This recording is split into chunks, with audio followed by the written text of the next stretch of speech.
Hello FlossTubers, don't you love that name? Was a Sticky Stitch fabulous for coming up with it? Welcome back today. I want to do a whip update and the September tag.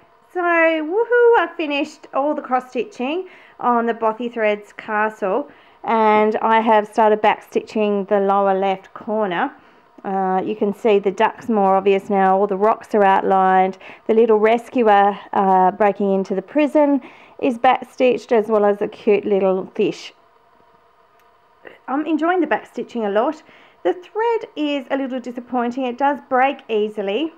I don't know why, so I think I'm going to go through a fair bit of black. It's going really well and I'm loving the back stitching. I didn't think I'd love it so much, but it really brings it all alive. It's very easy to do.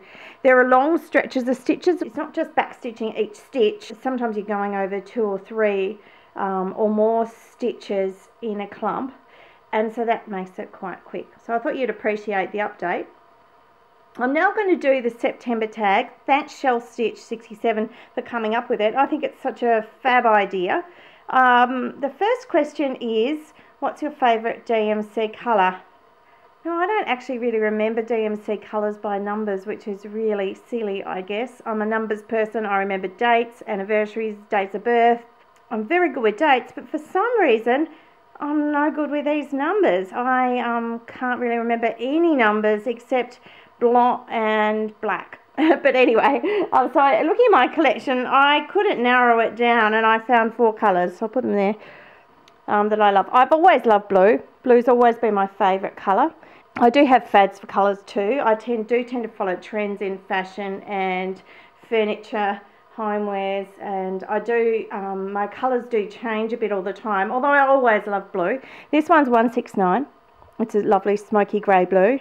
The next one's 317 and it's a beautiful deep smoky blue. There's a beautiful lilac which is 3861 and a really beautiful purple 3740.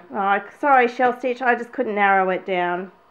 The next question she asked was, do you stitch for Christmas or winter? Living in Australia, winter does not correspond with Christmas, so I wouldn't specifically stitch a winter cross stitch for my home. In Australia, we tend not to decorate our homes for seasons. We do for Christmas, but most people don't do a lot of decorating at other times of year.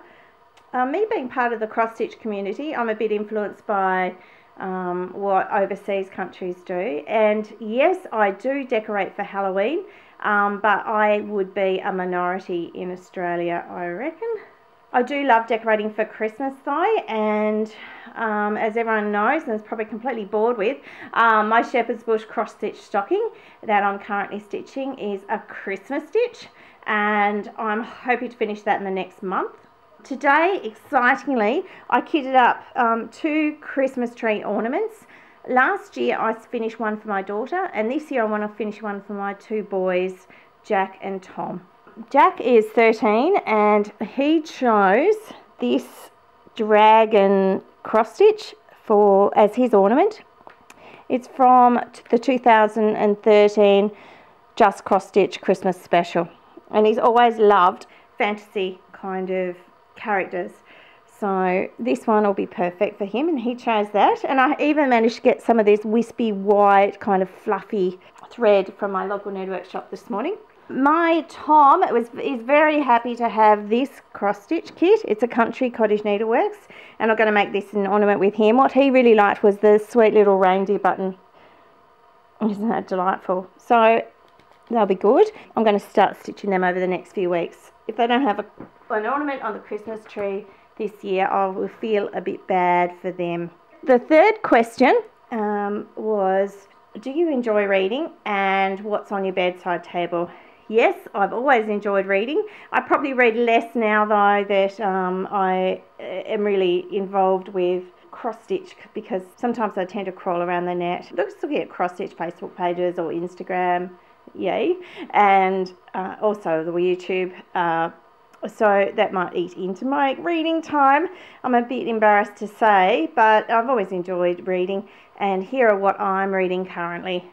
So Gone Girl by Gillian Flynn is on my bedside table. The movie's about to come out in October, and it's an exciting story about a woman who goes missing and her husband discovers that, and we know he's lying about the sequence of events that day, so we're trying to work out, is he the murderer or not, and what led up to this point in time with their relationship, which seemed to have soured over the previous years. A very good sort of sit on the edge of your seat kind of book, page turner.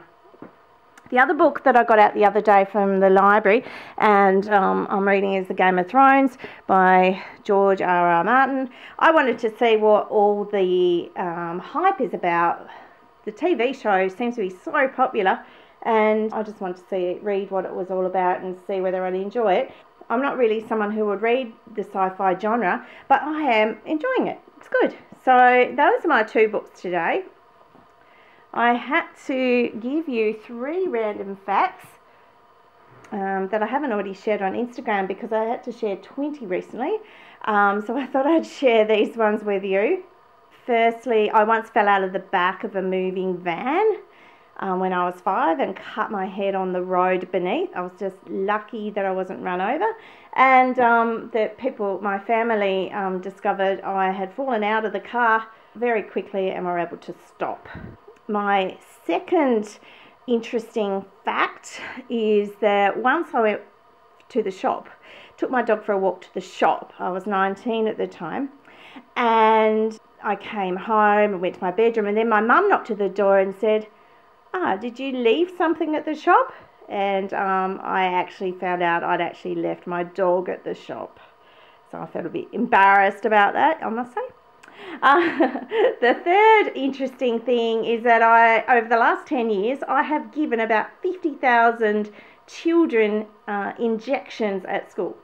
So for their immunisation. So I know I'm not the most popular person when I go to those schools, but it certainly has been an interesting experience over the 10 years. I'm just about to finish that job, but I'll just continue with my general clinical practice. Anyway, I hope you enjoyed today. It's a nice and quick video. Have a great week stitching. Bye-bye.